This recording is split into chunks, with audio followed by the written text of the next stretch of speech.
இந்தியாவிலேயே தயாரிப்போம். இந்த வார்த்தையை கடந்த 10 வருஷமாக நம்ம கேட்டுகிட்டே இருக்கோம். ஆனால் ஒரு கசப்பான உண்மையை சொல்லட்டும்னா 2014 இருந்து இந்தியாவுடைய ஜிடிபி மேனுஃபேக்சரிங் செக்டார் 17.3% இருந்துச்சு. 10 வருஷம் கழிச்சு 2024லையும் அதே 17.3% தான் இருக்குது. அப்போது இவ்வளோ விளம்பரங்கள், இவ்வளோ முதலீடுகள் எல்லாம் என்னாச்சு? இந்தியாவுடைய மேனுஃபேக்சரிங் கனவு தோல்வியா? இல்லவே இல்லை. இங்கே தான் ஒரு மிகப்பெரிய பாரடாக்ஸ் ஒளிஞ்சிருக்கு. முதல்ல சில யதார்த்தமான விஷயங்களில் பேசிடுவோம். 2017 இந்தியாவுடைய மேனுஃபேக்சரிங் துறையில் 5.1 கோடி பேர் வேலை செஞ்சாங்க.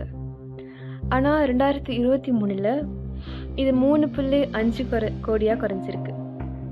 அதாவது பாலிசி லெவலில் நம்ம பெருசாக வளர்ந்தாலும் ஸ்ட்ரக்சரல் லெவலில் நம்ம இன்னும் அங்கேயே தான் நிற்கிறோம். இதுக்கு மேக் இன் இந்தியாவுக்கும் நம்ம கொடுக்க போகிற கிரேட் C+ தான். ஆனால் கதையில் ஒரு சூப்பர் ஹீரோ என்ட்ரி இருக்குது. அதுதான் செமிகண்டக்டர்ஸ்.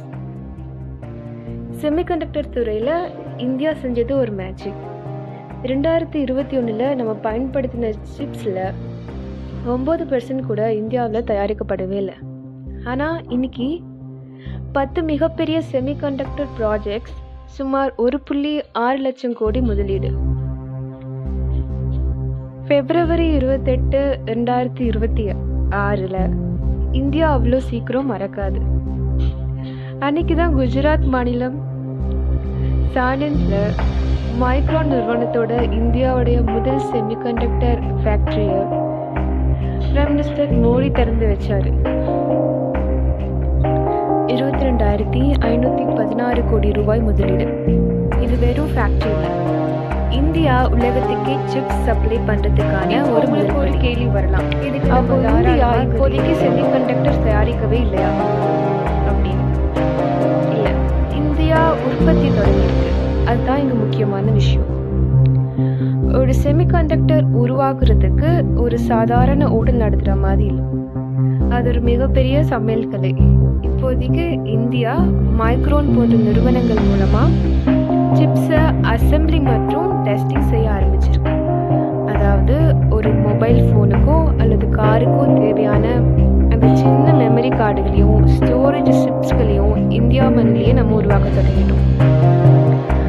ஆனால் இங்கே ஒரு எச்சரிக்கையும் இருக்குது. இன்னைக்கு அட்வான்ஸ்ட் ஸ்மார்ட் ஃபோன்களில் 3 நானோமீட்டர் சிப்ஸ் இருக்குது. ஆனால் இந்தியா தயாரித்த விக்ரம் ப்ராசஸர் வெறும் 180 நானோமீட்டர் டெக்னாலஜியை பயன்படுத்துது. அதாவது உலக நாடுகளை விட நம்ம சுமார் 25 வருஷம் பின்னாடி இருக்கும். ஆனால் இது வெறும் ஆரம்பம்தான். 1960களில் நம்ம விண்வெளி ஆராய்ச்சி ஆரம்பிக்கும் போது பெருசாக வெற்றி இல்லைனாலும் இன்னைக்கு நிலாவோட தென் துருவத்தில் நம்ம நிற்கிறோம். அதே மாதிரி தான் இந்த பயணமும் இன்னைக்கு நம்ம அசம்பிளி பண்ணுறோம், நாளைக்கு டிசைன் பண்ணுவோம். சீக்கிரமே உலகத்தரம் வாய்ந்த அதிநவீன சிப்ஸ்களை இந்தியாவிலேயே தயாரிப்போம்.